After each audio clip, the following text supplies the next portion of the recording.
మరొక పార్టీ పరంగా మీరు ఎక్కడ కూడా సెక్రటేరియట్ని ముట్టడిస్తామనో, ముఖ్యమంత్రి ఆఫీస్ని ముట్టడిస్తామనో, స్ట్రీట్ ఫైట్లు ఎందుకు ఇంకా మీరు చేయట్లేదు? ఇష్యూస్ మీద కొట్లాడాలి కదా.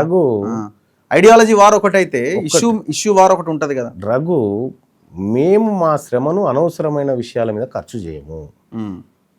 రోడ్డు మీదకి ఎక్కి ధర్నా చేస్తే ట్రాఫిక్ ఆగిపోతుంది, బర్యాటం వచ్చినా ఆగిపోతుందా? దానికి నేమెందుకు, మా పార్టీ అంతెందుకు? నేను ఒకటి ఏం చెప్తా ఉన్నా, మేము వాళ్ళ టాస్కులలోకి మేము దిగము. ఓకే, టాస్కులు మేమే క్రియేట్ చేస్తాం. మా టాస్కులలోకి, మా కోర్టులోకి వాళ్ళని పిలిచి ఆడతామాట. వాళ్ళ టాస్కులలోకి మేము పోము.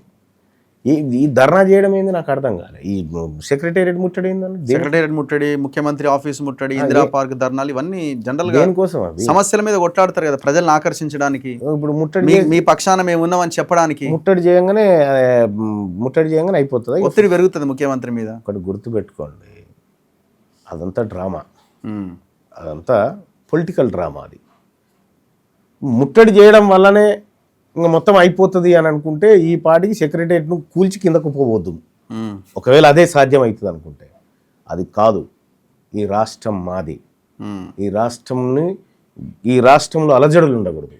ఈ రాష్ట్రంలో పవర్ ఎక్స్చేంజ్ అనేది చాలా పద్ధతి ప్రకారం జరగాల.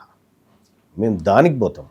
ఒకవేళ మేము చేయాల్సి వచ్చినప్పుడు, నిజంగా మేము చేయాలి అనేటువంటి ఘటనే వచ్చినప్పుడు, దానికి ఆ రోజు ఇంకా మీకు ఏది క్లౌడ్ బరెస్ట్ అయినట్టే ఉంటుంది. ఒకవేళ మేము చేయాలనుకుంటే, చేయాలనుకుంటే తెలంగాణను స్తంభింపజేయాలనుకుంటే రోడ్లు ఎక్కం రఘు, టోల్గేట్ల కాడ కూర్చుంటాము.